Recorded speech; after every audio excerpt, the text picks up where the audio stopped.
All right. I think we're ready to go here. I hope we're live. We are live. It looks like it. It acted up really strange the other day on my other program. I had it all ready to go, and then it was kind of goofy.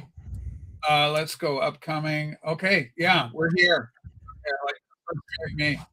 All right, ladies and gentlemen, a lot happening. Do you see the thumbnail? I made a thumbnail for today's episode. I don't get to see them on my side, so I just see the title. Oh, yeah. Well, if you go to the channel and you look in the window of what's coming, what's being played and stuff. So we got the thumbnail on this one is Trump holding an elephant, a GOP, and it's got somebody's painted GOP on it in paint, and it's dripping all over the place, and I write what a mess because I think we had something like 19. I'm hearing numbers like 19 or 26 senators in Indiana. state senators in Indiana vote no on the redistricting. And then we also have Trump being challenged by the GOP inside Congress. They won't pass legislation, that he wanted done. I forget what it was. I'm just having a brain fart right now. Do you remember what he wanted done? And they're saying, no, we're not going to do that. Yeah, it's a redistricting. They're blocking it. No, yeah, but there's two things. They're blocking redistricting. The other thing they're doing, that's the state Senate in Indiana. But in Congress, Steve Park, welcome to the show. Howdy. I remember you. I know who you is. But no, it's God, what the hell? It's like about Trump's ability to fire government employees, kind of the unions. It's the unions. And so they voted down. Like, this is the first time he's the only president ever to have his own party shut down his executive orders. And I made the thumbnail of the GOP elephant with Trump kind of carrying it around because you always hear the freaking idiot Democrat supporters go, well, you got both houses. Why can't you get anything done? I said, we can't get anything done because we got so many corrupt officials that it's the Uniparty, and it's happening on the U.S. side of the border. And we're going to talk about Canada having the same kind of difficulty today, trying to get establishment. Oh, it's horrible. It's the establishment. Yeah, it's sickening. And what's going on in Indiana and what's going on there? Like everything I've been seeing about it from pundits talking about it, has Mike Pence's hands all over. Yeah, I heard that. Yeah.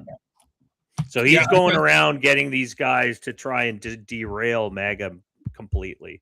Well, yeah, and I heard there was a deal that it was like I think Maryland was going to lose one GOP seat, and then Indiana we were going to gain two. As everybody's shifting, the Dems are playing it, and the Republicans are playing at it. But it's just a mess, man. It is. The establishment's doing everything in their power to sandbag MAGA, just like they did with the Tea Party movement. That was another rise from the grassroots. But every time the grassroots tries to fight back and take power, these guys manipulate the votes, and that's exactly what they do. There's no party loyalty for them in the sense of policies and values. These guys, it's all about power and control. And Trump is a disruptor. He's a 1776er, and they don't want that. They want that globalist WF mentality where the very elite, the neo nobility, I'm calling them. That want us to fall into line and just be hewers of wood and drawers of water and supposed to, live without property and just be good old, resource extracting slaves for the New World Order. Go to hell. And that's what people who are on the grassroots have been saying, and why they support Trump and why they're supporting that change. They want to end that crap because the whole reason the Western world was free is because we broke away from the yoke of this insanity where you just were basically a piece of chattel owned by the crown or your local noble. It's got to end. And these guys are still fighting an old world war. And that's the old world, the European model where the kings and the nobles and the elites control the world from Europe, and I think Europe's tentacles are part of this as well. They've got their hands into America. They've been trying to get rid of America, but I think it's time people fight back, and I think Trump's dead on. It's time to get rid of these people and primary the hell out of them. Yeah, so here we got this great little post. There's the silhouette of Trump, the knife in the back, A2 Brute, the GOP logo up there in the form of the elephant. So, you know, Trump is never without resources. So we'll share this, we'll make it go big.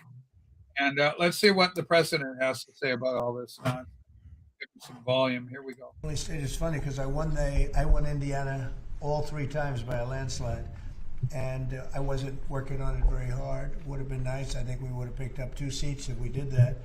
You had one gentleman, the head of the Senate, I guess, Bray, whatever his name is. I heard he was against it. He'll probably lose his next primary, whenever that is. I hope he does, but because he's done a tremendous service. I mean, think of it. It's a great place. I love the people there. They love me. You know, we won in a landslide all 3 times. Got tremendous votes. I got record votes. And then there's no reason for doing that. And the Democrats do it to us, so I can't imagine that they do it. But I wasn't very much involved. But there's a man named Bray, as I guess, head of the Senate. Was that Bray? Is that the name, Bray? I mean, I'm sure that whenever his primary is, it's I think in 2 years, but I'm sure he'll go down. He'll go down. I'll certainly support anybody that wants to go against him. Mr. Connors, I could ask you briefly about it. So there you go. Yeah. So Trump wants to take this guy down. And then let's go to the Indiana Senate now. We got another clip here. I better scroll this back. It's a short clip, but it kind of reinforces the story. So let's do this. So holy smokes, Indiana Senate Majority Leader Chris Garton goes berserk in favor of passing 9ROD, a congressional map, right? This is important for the midterms.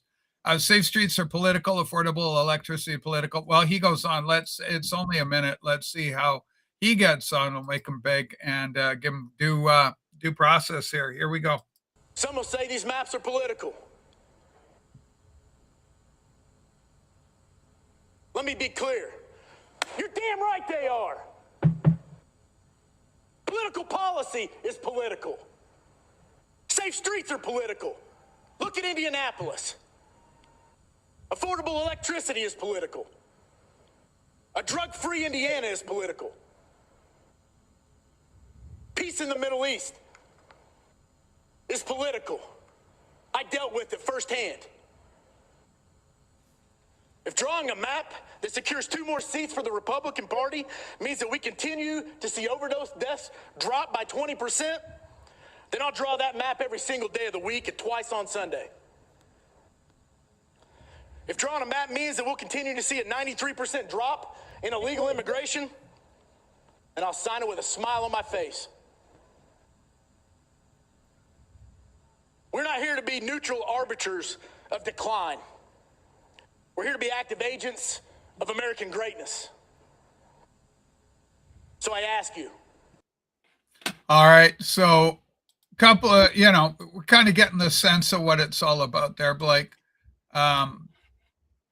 With, the Indiana Senate and state Senate, and then, of course, probably the House fighting back on Trump. So it's really frustrating trying to get anything done when you've got powers and entities from within your own or official organization that are sold out and compromised. And I would say anybody fighting against Trump is criminal. And I know that sounds radical, but what I mean by it is there's no reason for anybody. It means there's graft. It means that there's somebody's getting their palms great. There's influence peddling. There's something rotten in the state of Denmark, as the Bard would put it. And so that's why I say it's criminal. I think there's money being passed back and forth. It's influence peddling. There's no reason why these people would go against the president of their own party, unless you've got holdovers from the old graft system where there's so much kickback where U.S. congressmen, U.S. senators go in as thousandaires and leave in a few short years as millionaires, and frequently millionaires a few times over. So your thoughts on why they're going against Trump, and what do you think? Am I being way out there by saying it's criminal? Something going on behind there, malfeasance. Well, it was malfeasance and criminal before Trump got elected. So this is what's still in place. This is the swamp. This is Swamp 101. This is exactly why MAGA got so strong at the grassroots level. It is a grassroots level to return America to its original foundation and to get rid of this rot and corruption through all its political class, who are controlled by an establishment elite of primarily central bankers and massive investment houses nowadays. And this has been in place for a long time. And he's got an established order within the Republican Party that is trying to hold on at every point they can to sandbag Trump and MAGA. And I'm going to say and MAGA because it's the supporters that put Trump in power. And they want these changes. So you're going against the very foundation of this movement that wants to reconstitute America to its original foundations. And these guys are going to be hard to get out of there. They are entrenched. And, you could see most likely a Mike Pence and that gang of the Bush world, the Cheney families, the Clintons, they're all in the same boat, the Uniparty. They're basically the elites, the establishment that plays both sides of the fence or multiple sides of the fence. These guys play 4D chess their entire careers. They know how to manipulate people and run psyops. They have control of the media, at least the establishment media, or we like to call regime media today. But yeah, it's going to be, as I said, the last number of shows, it is trench warfare. Trench by trench by trench. You got to get these guys out of there. And MAGA needs to have that resolve. As we said, the Revolutionary War took 8 years for freedom. And you got to be in it at the worst of time and still support the leaders. If you bailed on Washington 2 years into the Revolutionary War, then you would have lost America. Right. So, and without the grassroots, you need to stay in those trenches. You need to hold your ground when they push back, and then you push harder when they weaken them and go take more ground. And that's what this is. It's a ground game, one by one by one, by district by district by district. They're going to have to win those wars. Or those battles. Yeah. Okay, so we're talking Uniparty here. It's frustrating. It goes on. But it's certainly not limited to the United States. And so we'll look at Canada in a little bit. We've had, I guess what's happened is, and this happens in the U.S. as well, we've had a member across from the, quote, Conservative Party, the Uniparty conservatives, because for me, it's all Uniparty. Conservatives and liberals are the same bird to me. And I mean, all the way through, with Pierre Poilievre pandering to our East Indian newcomers, God bless them. But there's no real voice of Trump in Canada. We have a few, but there's no one on that national level that's galvanizing the way Trump did in the United States. By the way, an interesting question about annexation. I was watching Promethean Report. They were doing a live stream with like 500 people watching. Yeah. They're growing and growing. They're amazing. So little old ladies from out in the Midwest somewhere or something. But they're a longtime political people, brilliant, both of them. There's two of them. They're so cute, so intelligent, so knowledgeable. And I asked the question, are we going to get it? Can we get annexed? Are we going to get annexed? What do you think? Their answer was, no, you got to do it yourself. Yep. Canada is going to have to do it ourselves. We need our own Concord and Lexington. So my response, well, we'd have the shot heard round the world, but they took all our guns. So we don't have guns. Okay. Actually, you know what? I would argue the shot around the world for Canada was the arrest and the crackdown on the truckers. That is the shot. Yeah, and I think that's what has now triggered the grassroots movement that we see today, that the liberals and the establishment. And what's interesting is good to point out, Canada, US, UK, all of our traditional allies have this uniparty problem. Like if you vote for the Conservatives in the UK and you vote for the Liberals or Labour in the UK, you basically, they never change. They say we're going to do all this stuff, and they never change. Brexit. Did they actually Brexit? Have they actually Brexited yet from Europe? No. Because they voted for it and they kept stalling it, and that's when the Conservatives were in power. Correct. So they never changed anything. They just pay lip service to it and say, yeah, we're behind you 100%. We're going to do this. And then they get power, and then nothing changes, right? Yeah, and even Nigel Farage for reform is, he's said some questionable stuff. I like Tommy Robinson. Say what you will about him. I don't care if he's a con man or whatever the frickin' say. The guy has one message. He sticks to it, and he says it over and over and over ad nauseum. Maybe the ad nauseum may be too much for some.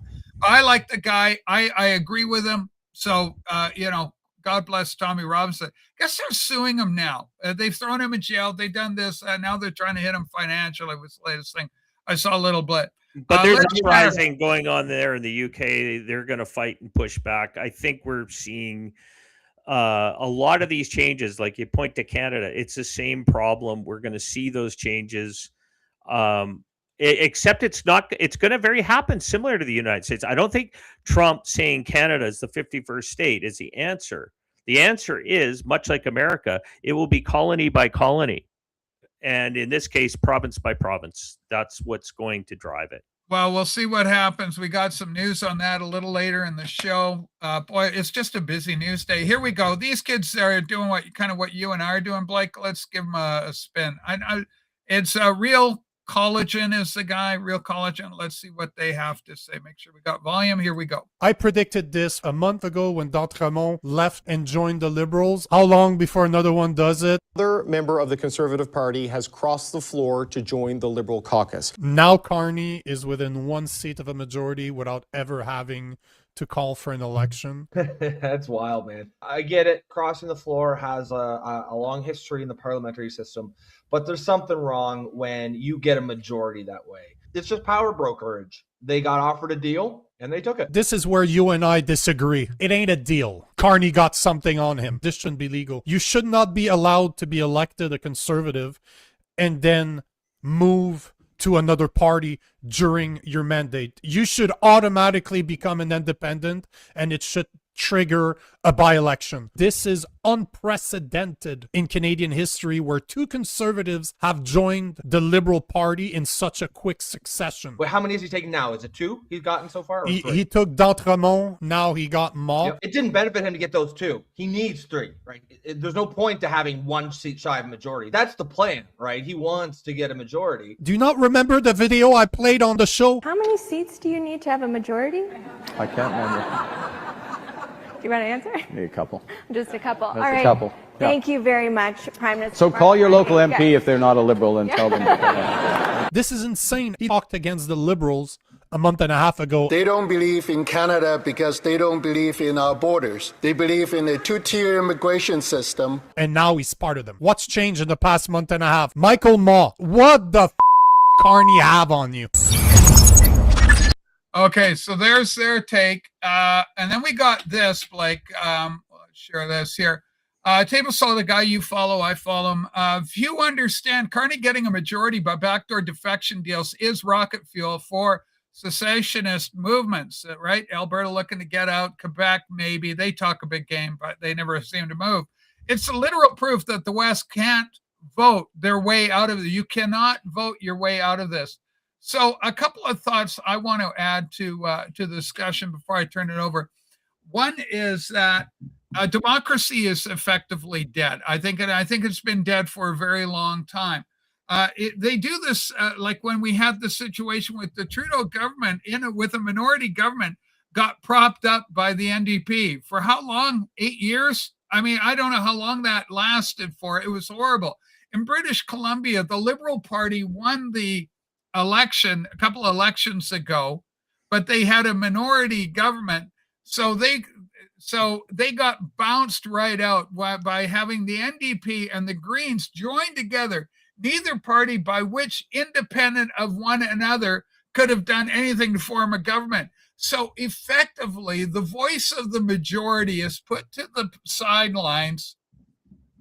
Backroom deals are done. And now we're seeing a different twist on it. Now, we don't have it. Well, we'll just magically sprinkle liberal dust on top of the Chinese, this Hong Kong born Ma. Hi, I'm coming for Kayito. Hi, I here to help you. I'm your friend. I give her. So anyway, so we got this liberal guy. He's just brand new, spanking new born. He's born again liberal. Fantastic. Overnight, apparently. Okay, so now we got one more. Yeah, I guess he was partying with the conservatives last night. But here's the deal. So now Carney just needs one for the majority. Then he can get stuff done. He can just ram it through. But majority minority almost seems not to count for anything anyway in this political climate. It's like a juggernaut. But what's happening now? You're doing what to the Canadian people? What are we going to have to put up with now? They just say stuff. We go, just kick my ass, the average Canadian.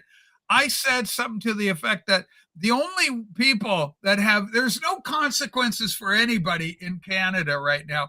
The only people that have consequences for any actions they may do or even think about doing are directed towards old stock Canadians. That's you. That's me. You people, us people, we're going to get our asses kicked. But if you're Trudeau, if you're Carney, if you're Poilievre, if you're any of these politicians, if you're Ma, there's no consequences. It's like a comedy. It's like Pierre Trudeau learned this a long time ago, decades ago. He was in, I think, Salmon Arm. That's the kind of name we have. Moose Jaw and Salmon Arm, Canada, America. And so he's in Salmon Arm. And everybody's mad at, fuck you, Trudeau, you bastard. Not baby Trudeau. He probably wasn't even born. It's Daddy Trudeau. And so Daddy Trudeau gives this. Yep. He just goes like this, fuck you. Because he knew they had no power. He knew he had all complete power, and they were absolutely powerless. They could bitch at him, yell at him, but they were effectively powerless. And so he knew it, so he could just go, it sucks to be you. I am the Prime Minister. So, okay, take it away. I think it's complete bullshit. And obviously, he's going to get his majority. He just needs one more guy to cross over. So all they have to do is a backroom deal, grease somebody's palm, and oh, wow, look at me. I'm a liberal today. Well, he already has one. Her name's Elizabeth May. She just votes everything liberal. She just give her a bottle of something to drink, and she's like, yeah, I'll vote liberal. And then the next day she'll be like, I shouldn't have voted for them. She's hungover. So I think, the jackasses in Saanich, North Saanich and Gulf Islands had voted for her. You guys are responsible for putting that flake in power. She is now you've just gave her even more power. But yeah, the problem is that the NDP has been propping them up since 2017.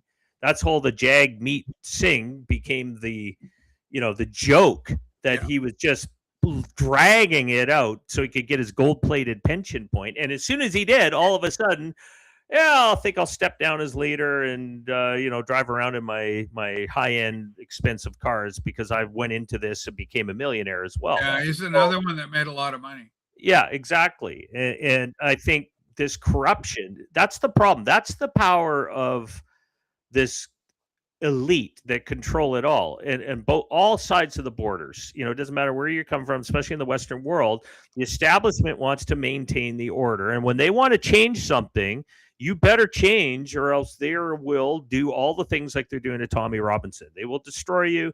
But you're right; they've turned their guns on the domestic people. Let's just say the new indigenous peoples of the West. Who have been longtime people of these countries, generations, and they're saying you're no longer valid in your claims of being here. Even though your family may have 500 years of history in North America, you don't have a voice. And this is done purposely. And essentially it comes down to this. The New World Order, or the WF, is their spokespeople. essentially can't afford to lose their grip on power because the population drift of lack of population growth.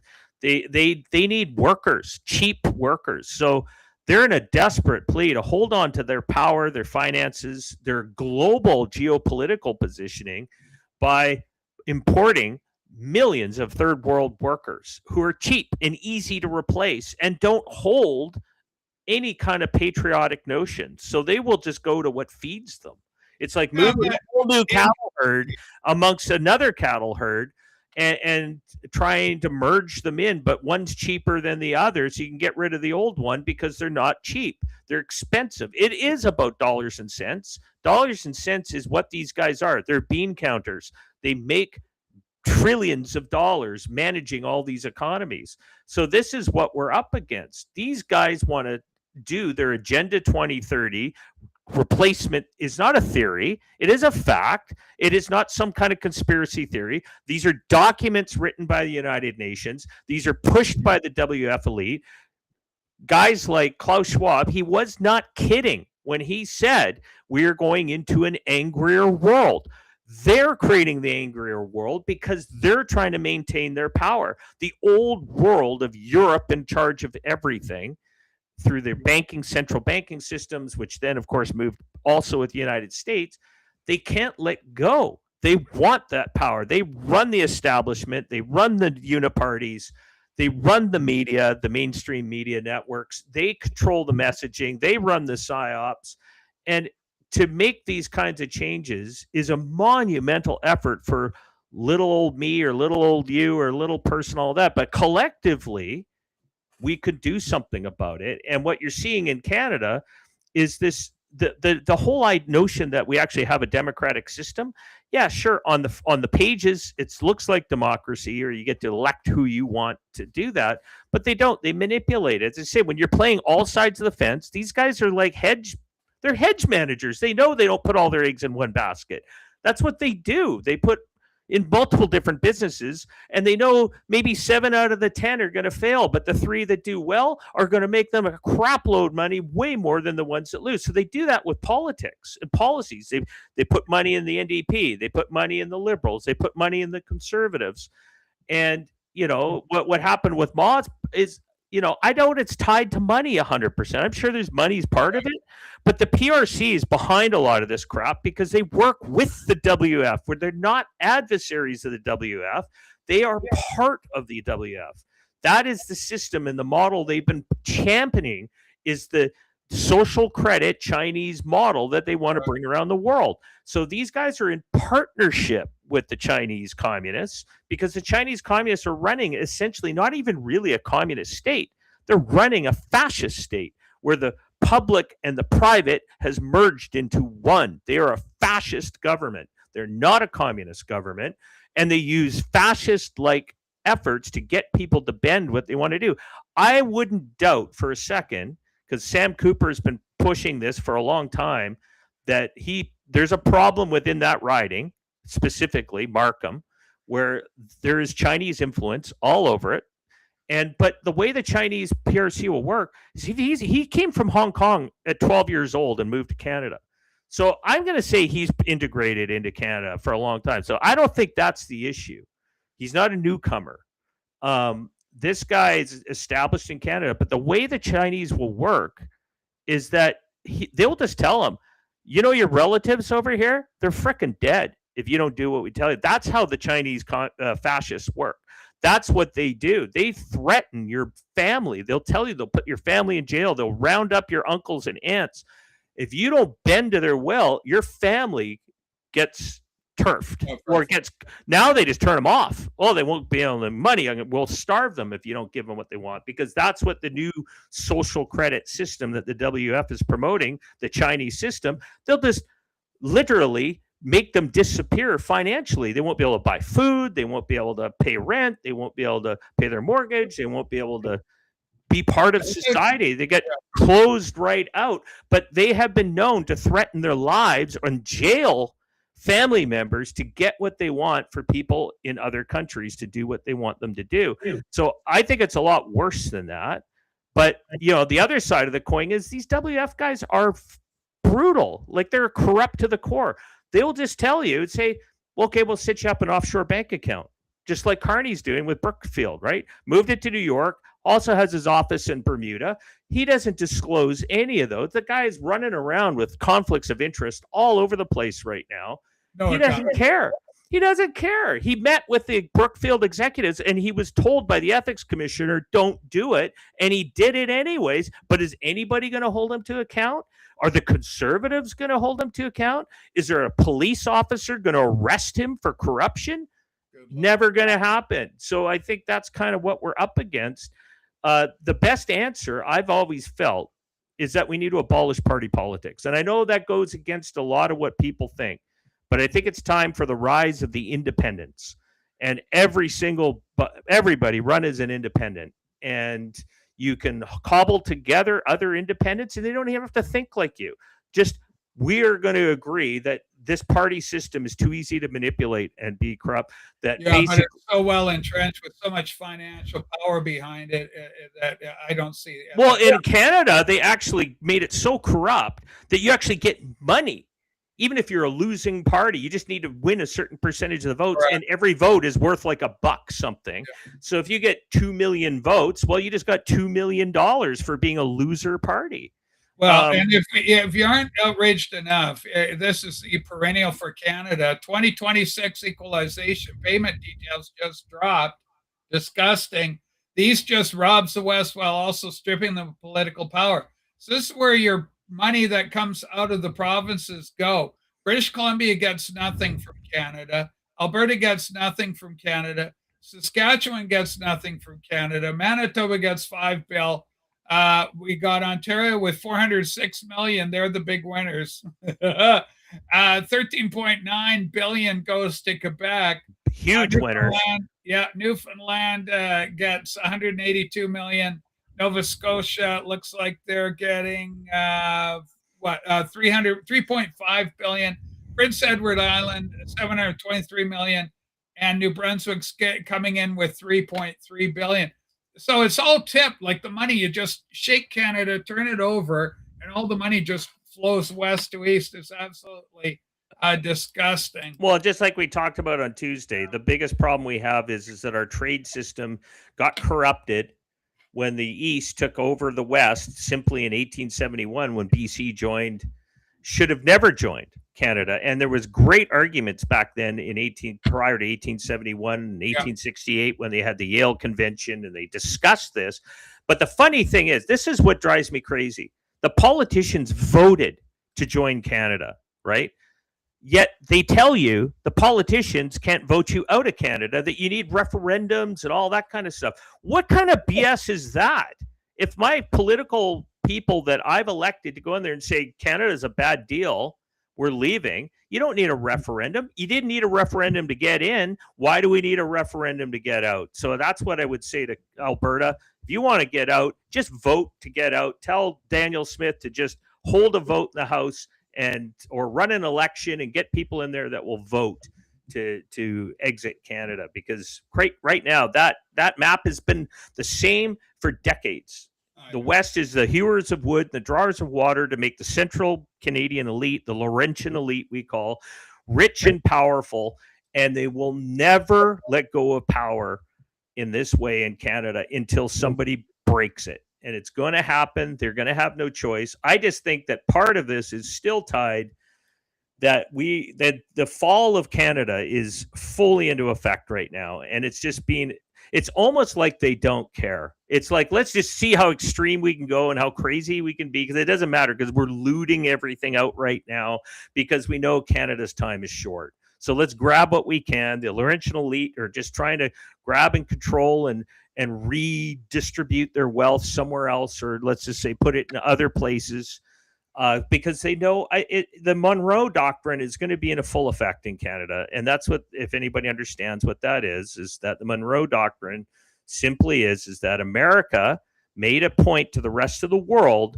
that this hemisphere is ours. No more European incursions, no more colonial viewpoints of invading what the Western Hemisphere. It's firmly in our control now.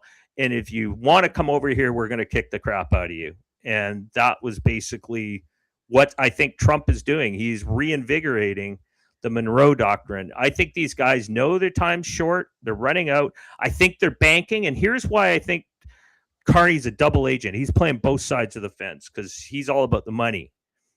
I think he's playing both sides of the fence, but he's also banking why Canada doesn't have a new trade deal with the United States, because they're all banking on the midterm elections in 2026, which is also the time in which the CUSMA, U.S., Canada, Mexico agreement comes up for renewal. And they're just trying to drag it out with court cases and living under the current system, which about 83% of trade with the United States is untariffed right now. It hasn't changed yet. But once those tariffs come in by the end of 2026, that's after the midterms. If the midterms go NAGA, Carney's done. He has to negotiate. Basically, I think the entrance of Canada into the United States, whole economic union and security system. Okay, so we just had the president. When did the Trump talk again about the 51st state idea? I'm not. It looks like from that same meeting, because there's a link in there provided in the private chat there. If you want to bring it up, let's talk about that, because let's have him hear the president himself. And this is from Jim Ferguson this morning, because this is all tied to the defections that there's literally. Carney has pissed gasoline on Western separatism fire by doing what he's doing. And, but essentially, yeah, breaking Alberta has had enough, and the cracks in Canada are now visible. Yeah, this whole defection, I think, has just, and then of course the MOU of understanding turns out to be bullshit about the pipeline. The Liberals voted it down when the Conservatives wanted to do that. It's done. Alberta's done. I'm just saying it. They're finished. And that is going to be the first. They're going to try and throw judges and get their puppet FN leaders, First Nations leaders, to try and support the Liberals and their view of controlling Canada. But once Albertans by mass say we're out, there's nothing they can do. Everybody's who's in Alberta is going to go. And you know what? You'll all be better for it. Just do it. But this all makes sense. But there's a video at the bottom of that of Trump talking about it. Yeah, international recognition, the will of the people. Albertans will vote. And when they do, they'll demand recognition as a sovereign republic. Here's the part Ottawa fears most. If Alberta goes, Saskatchewan follows. If both go, Canada collapses. And we know it. This isn't noise. This is a tectonic movement. Empires don't fall all at once. They fracture, starting with the producers. Alberta isn't asking, or it's preparing to leave. I sure the hell hope so. I sure the hell hope that they are asking to leave. Let's hear the president. Why would we pay $200 billion a year in subsidies to Canada when they're not a state? You do that for a state, but you don't do that for somebody else's country. So I think Canada is going to be a very serious contender to be our 51st state. And they lost their mind, okay? Could parts of Canada, though, become the 51st state of the Union? I mean, is he that far off? Let's think about this. The people of the Canadian province of Alberta appear to be super fed up with the new Canadian government, and they're pushing for independence in one area, especially this guy, Mark Carney, was voted in as their new PM, and he is awful. Okay, keep in mind, Alberta is considered like the Texas of Canada. They are way more conservative, way more limited government, and produce the overwhelming amount of the country's commodities, like timber and oil and a bunch of other stuff. So the federal government of Canada is just like basically pooping their pants because they realize that they can't fund any of their big government programs without the revenue from the resources of that area. All right. So that goes on because it's a little too long for our purposes here. But, I hope they're right. I hope Alberta is fed up. I don't trust Canadians at all. There's too many elbows up. There's too many people that go, I just watched a great Canadian Tire commercial, and it really made me proud to be Canadian. I saw Harshit, and he was just great as he gave me my bag of beans for the week. I just had so much fun there. So anyway, it's just kind of goofed up. Well, the big change that will happen with Alberta is that Daniel Smith has been pushing to remove Alberta from the Canada Pension Plan controlling Alberta's pensions. Quebec didn't allow Canada to take control. So they have the QPP, which is a Quebec pension plan. Alberta wants theirs back, and Canada is fighting back. That's the $2 trillion that Carney's been holding up in front of the world. We've got $2 trillion to invest. He has no right to do that. That belongs to the people who paid into it. And the provinces have a right to pull back and take their pension money back. But there is a fight.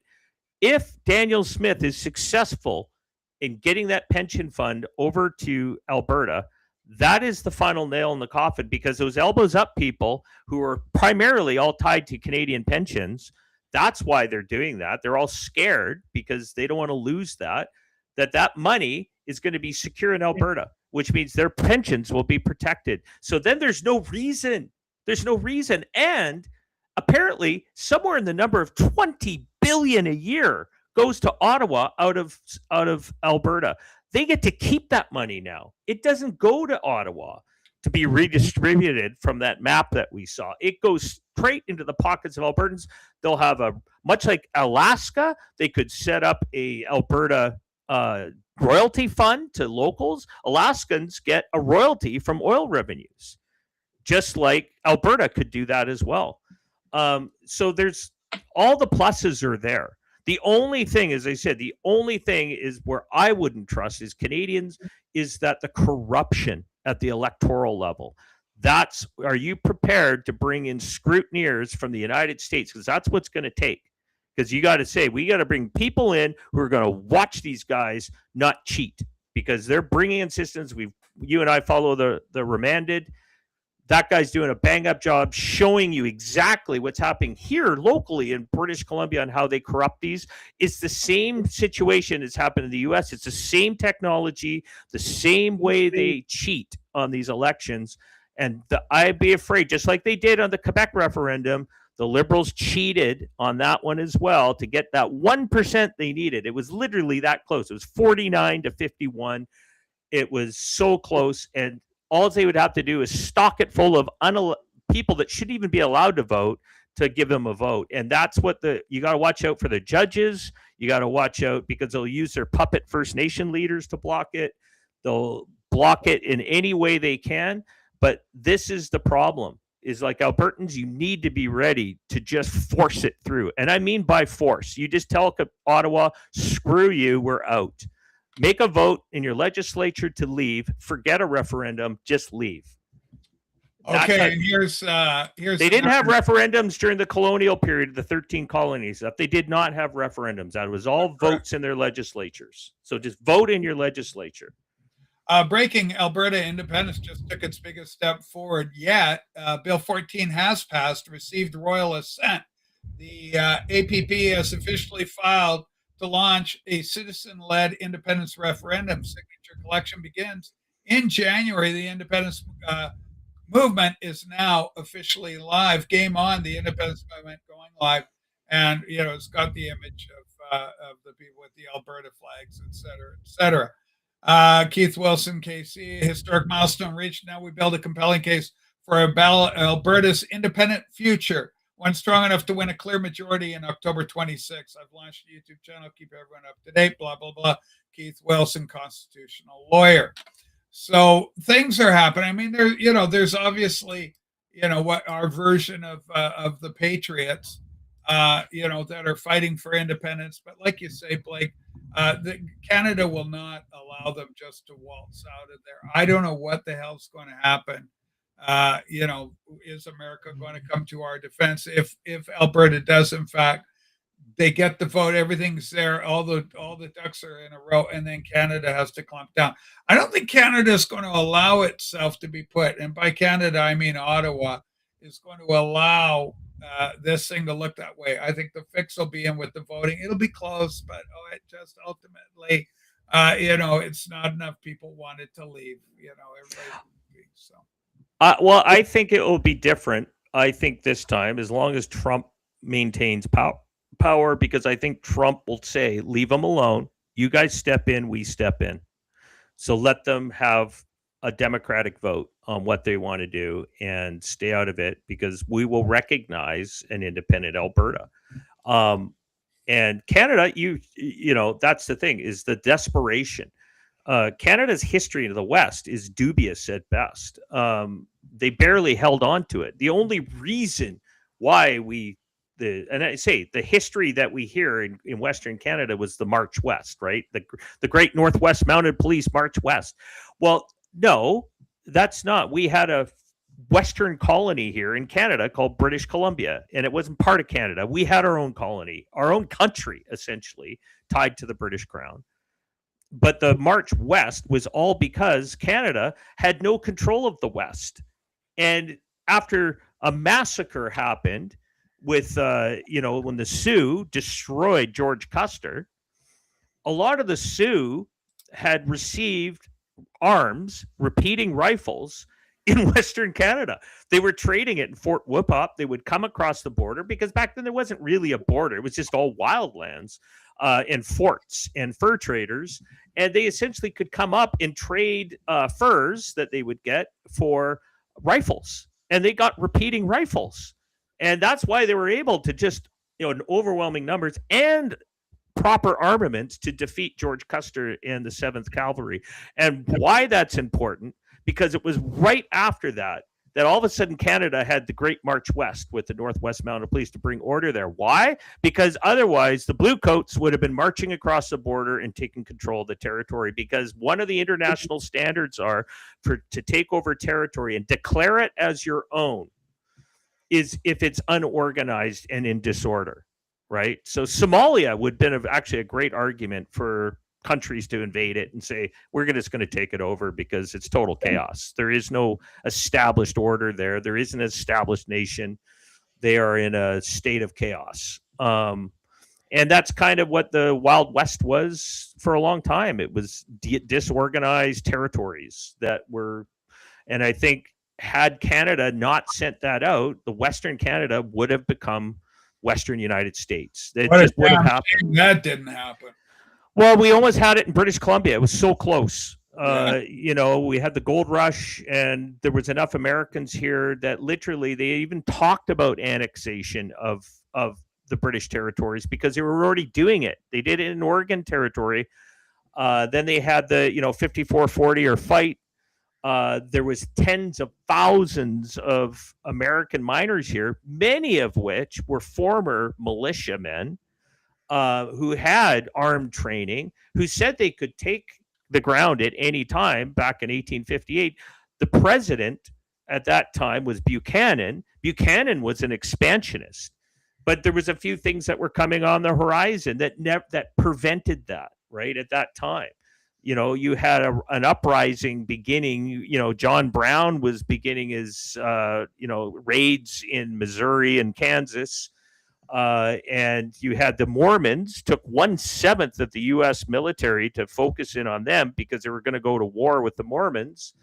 And then you had Indian wars breaking out. And then you had the Civil War. The very early stages of the American Civil War was starting to come out. And literally, when the American Civil War broke out, the British quickly established their control into these areas. They built roads into the gold fields because the Americans wanted it. And it's amazing, and you read history here, especially in British Columbia, how the Confederates and the Union spies that were involved here, because people need to understand Britain, which is odd because they were the ones who abolished slavery in 1834, supported the Confederacy. And that's what's unique. And apparently, one of the biggest supporters who helped the Union defeat the Confederacy with the blockade was the Russians. The Russians came to support the Union in helping keep the British, who were involved in that, to kind of prevent British transports of goods and arms into the Confederacy. So, I mean, we've been a part of this geopolitical battle for a long time, and there's this European force that continues to manipulate. So, where does this all land? We've been in ever-evolving countries here. Canada, as we see it today, doesn't necessarily need to be the Canada for the future. If you could be an independent country here, look at Europe. There's independent countries there. But we're better united with our ally. We might as well join together. Fortress North America, that's the duty to go for. Canada should have, at the very least, adopt the same democratic and constitutional principles of the United States as their own if they want to be an independent country, so that we can be at least eye to eye in agreement on that and draw that line of protection in the Western Hemisphere and be as one. Because right now, this is why we got so many forces in the swamp that are working from outside foreign agents and financial interests who want to break our countries apart. They do. It's just Rome went through this as well, right? Every great empire goes through these growing pains or dissolution. At what stage are we? Are we at dissolution or are we at a growing pain? And one of the most disturbing facts that I heard about the French Revolution, it was only when the people were actually starving that they finally said, okay, we got to do something here, because you'll die of starvation. So it got to that point when they were running out of bread. That was what took the revolution. Finally, okay, we got to get rid of the king. We got to do it. Well, which is funny because I've always said the North American version is, as soon as I lose my 2-car garage, I will pick up my pitchfork. Yeah, our version of it.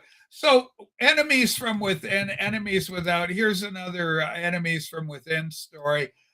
Did you hear where ICE was in operation and then a whole bunch of operatives, Antifa types were out to protest ICE? And apparently, the question went out, how do these people know ICE is there? What's going on? Well, here's Tom Holman to explain what's going on with all that. He's got his volume. Here we go. Tom Holman. Tom, where are these leaks coming from? Well, look, we think it's coming from inside. And we know the first leak of Aurora is under current investigation. We think we identified that person under investigation right now. The California leak, Secretary Noem, she's correct. Some of the information we're receiving tends to lead toward the FBI. But I talked to the Deputy Attorney General all this weekend. They've opened up a criminal investigation, and they have promised that not only this person lose their job and lose their pension, they're going to go to jail. They're going to criminally prosecute. So we're all over it. We got Tom Holman. All right. Where are these leaks coming from? The leaks are coming from the FBI. So there's a lot of questions. We know that there's a lot of bad actors in the FBI. And Pam Bondi is still under a lot of fire. Got to be very careful about the counter ops on this and, what's going on. And we don't want to hinder her if it turns out she's going to do a good job. But right now there's a lot of, we talked about this last program, there's a lot of dissatisfaction. People are waiting to see results. What is it? Screw that. I got to kill something. The buzzards, they wait for something to die under its own, and then they're carrion feeders that go in. But, patience, my ass. I got to kill something. Enemies within again. There's yet another example. Swamp. I mean, they're entrenched. They've got their cells all through there. And, it's one of those things I don't think I'll change from my perspective of that. It is trench warfare right now, and getting these pockets removed is going to take a long time. And I think there's two ways they could have done about it. And I understand why it gets mired in mud. They're seriously going in with the perspective that the majority of the FBI workers are good people, right? Yeah. I would have a different viewpoint. And when I see the Canadian government, I don't see our workers as good people. I see a majority of them are not good people, and they're working counter-opposed to the rest of the will of the people of Canada. Yeah. And that really the action that may begin should do it, but I don't know how this would cause chaos within their legal frameworks and on enforcing federal law. But it would be to fire the whole bureaucracy and abolish it and start again. That's how you get rid of them all. Just everybody comes off the books, and then take 2 years to rebuild it and rehire people and vet the hell out of them. And sometimes you just need to do that. Sometimes I know what they're doing. They're trying to do the corporate restructure model. And restructuring sometimes isn't the way to do it. Oh, well, maybe we'll just retire a few of the older ones, give them their pension and get the hell out of here. Oh, we'll talk to the other guys and hope that they're good and we'll watch for leaks. That's a multi-year process. You'll never, and you know what? These guys are just going to lie to your face anyways. These guys are sociopaths, who've been planted in there, who know what they're doing. They'll know they'll play the game that they're your buddy. They'll tell you they're all for your policies and rah, rah, rah, but they're freaking liars. They're like the player on your team who's trying to throw the game because he's got a secret bet on the side. That's the problem with these guys. That's the problem, is that the corruption is deep. And the political apparatus, because it all starts with the leadership, right? The leadership is the problem. And when the bureaucracy is seeing that the leadership is getting away with murder and becoming wealthy, that filters down into the bureaucracy, and it goes right down to the lowest levels where everybody's getting a piece of the action.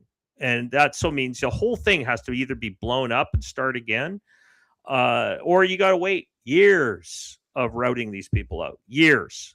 Yeah, it's so strange. Like, I mean, it's kind of I don't know. I was no kid when 2001 went down, the 9/11 and all that. I was in my 40s or something, late 40s, 40, I don't know what the hell. I'm somewhere in there. And, I went to the States, in Washington State, and I had a New York Yankee kind of, it was like a New York hockey jersey with Statue of Liberty on there. Yeah. And Sue and I went down, and we were meeting friends, American friends. We went down. I went down with just that idea. I love America. I've always had a huge fondness for America. I love the United States. All our culture, and like in Canadian, any Canadian tell you, a lot of our television and our superheroes and our pop cultural icons, music, it's all American. It comes up from the States. And that's why Canada got its insecurity, and we had to have produce our own artists, and promote Canada, blah, blah, blah. We got Trudeau'd. Yes. Yeah, which all seems to be a colossal waste of time now, because we're in this post-nationalist state. And, now we're all, we're old stock Canadians. So there's very little value for us here. They're mating us out, Yeah. If you know. So, but it was a real eye opener for me, that because I was going to Washington, a Democrat stronghold, how there was no love, and the country had just been attacked. And there was such a lack of patriotism and love for America in that state from the government officials that I encountered there. It was very, very strange. Very strange. It was kind of an eye opener. Oh, okay, I get it. Being patriotic and loving the flag and Yankee Doodle Dandy and Uncle, Sam, none of that is on. Yeah. Want to tear it down. If you're holding a Somalia flag, we're going to be a lot happier with it. So it was kind of an eye opener. And Nancy, you did the right thing here. Obviously, I just reported an email I got telling me where ICE will be. I did let them know. Atta girl, that's you want to do that. If anybody else gets that, obviously, you want to do that. Big news coming. Unless you show up and cheer them on. Unless you cheer them up. Yeah, we do one time. Okay, big news. Holy shizzle, President Trump has pardoned Tina Peters. She's the Republican election official. Whistleblower. Yeah, she's a whistleblower in Colorado. Or was she in Arizona or Colorado? Colorado. Yeah. Colorado. Representative Tina Peters sent Trump an urgent letter stating she's a critical witness against Dominion voting systems, what you were talking about earlier, Blake, who operate an illegal operation supported and controlled by foreign actors to steal the 2020 election. Ladies and gentlemen, this is all coming out in 2026. That is apparently the ETA, and Trump himself is saying, keep your ears open, your eyes peeled, because today he grants her a full pardon because this is a state issue. But his giving her a federal pardon before anything happens is an indication that the DOJ may be preparing a federal case, in which case her testimony would be critical in uncovering the truth of the Dominion voting systems, the corruption, and how exactly that corruption works. And thank God for this Trump presidency, because this is the kind of topic that 6 months ago we weren't even allowed to talk about on this platform. Yep. The Dems and those in control are so deathly afraid of this. This is going to be the shot heard round the world when this story finally breaks and it gets out into the public, that and the evidence is finally there, that is finally irrefutable, that what we've been saying for 8 years kind of thing is all true. Five years ago. Well, it's interesting because if they blow it wide open on Dominion also sued a lot of people. So Dominion might get themselves countersued now for going after people that were critical of their system. So that could crush them. And it turned out that the voting company was actually out of Toronto. And it's connected to another company out of Venezuela, which is just so bizarre that Venezuela is like got the worst voting record in history. Yeah. But even in our own backyard, David Eby brought in Dominion tabulator counters in this last election, and there is all kinds of weird shit that happened in that last election last year that the Remanded has been covering. Looking at all the changes they're trying to do in BC elections, elections BC. They're trying to change all the laws. They're trying to bring in so that kids 16 years and older can vote, which just shows why they want to do that, because they're losing control of the vote at the older people. They're trying to bring in the captured audience. It's what their radicalized teachers unions that control our public school systems can tell the 16-year-olds who to vote for. And they're desperate. But you're also looking at some interesting things that they're actually trying to bring in, such as providing a get out of free jail cards for the staff at including the CEO of Elections BC. So I just say, take on one little view of what's happening here, and it's all around the Western world that has implemented Dominion voting machines. And I think this is the problem. And there's a great video the Remanded just put out yesterday, and everybody should watch it.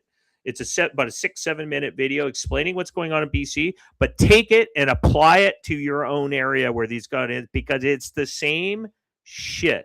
It's the same stuff that shows that there is some significant problems.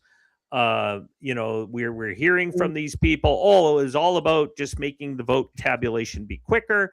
And that's all it is. No, it was not. It was a way you could manipulate votes, and this is how they're doing it. So I hope Trump blows this sky high, because it will have a ripple effect in our own backyard, because we'll be demanding once and for all, dump those damn machines, paper ballots, hand counts, voter ID. That's it. And now they want to actually get into the point of tracking who's voting. That's what's scary. They're going into digital tracking of your vote so that it will identify who you voted for, and that information will be shared with who knows who, maybe your adversary. Well, that's a violation of one of the principles of the private secret vote. ballot. When you're in there and you got the little blinders and you put your little X or your check mark on who you're voting for. And now they're trying to secretly slide us into digital ID in Canada with Europe. I mean, this is terrifying. Yeah, we'll cover digital ID because it's a big it will tie to this digital voting system now. That's kind of what's kind of creepy about it. It's all, you could see it's all starting to come together. Their entire scheme, the social credit system, right? You better vote the right way, or else now we'll cut you off of everything. Yeah. I mean, this is the sanctity of the privacy of a vote, for that very reason that you can't be strong-armed or arrested for having wrong thing. Trump's pardon of Tina Peters announced the same day that the DOJ sues Jenna Griswold. She's the one that threw her into jail, basically, over unredacted state election data, a historic precedent. The DOJ is about to uncover all the Colorado election corruption and exonerate Tina Peters. Where's the popcorn? Well, I hope this isn't hopium, and that there's some truth to this, and that, charges is one thing, but convictions is what you need. And even more than convictions, sentences, real sentences, not slap on the wrist stuff. You're out in 3 months. Blake, I see by the clock on the wall, we're 1 of 5. My mom broke her hip. Did I tell you that? No, you didn't. Oh, sorry to hear that. So we're heading down to the hospital, and then I've got to do my show at 4. So right after the show, I'm gonna kind of hit the car, go down to the Nanaimo hospital, visit mom, and do the thing. But she's doing well. They already operated. She's healing. Yeah. So I love her. And ladies and gentlemen, just on a personal note, this is something I think I was telling Blake. I've actually put in my application for the Daughters of the American Revolution. I'm thrilled by it. I love the whole thing. And so I've got an agent assigned to me who's already a member, and she's going, "Oh, Rachel, where I said I'm trans and all this stuff." No, it's just got to be a blood relative and blah blah blah. So and all the paperwork. So I'm doing all the paperwork, and we're getting together. So we'll see how it goes. And so far, it's looking kind of fun and good. And then I'll have a little card. And I think if I stay at a Best Western, I may get a discount. I'm not sure. All right, everybody. God bless America. Take care.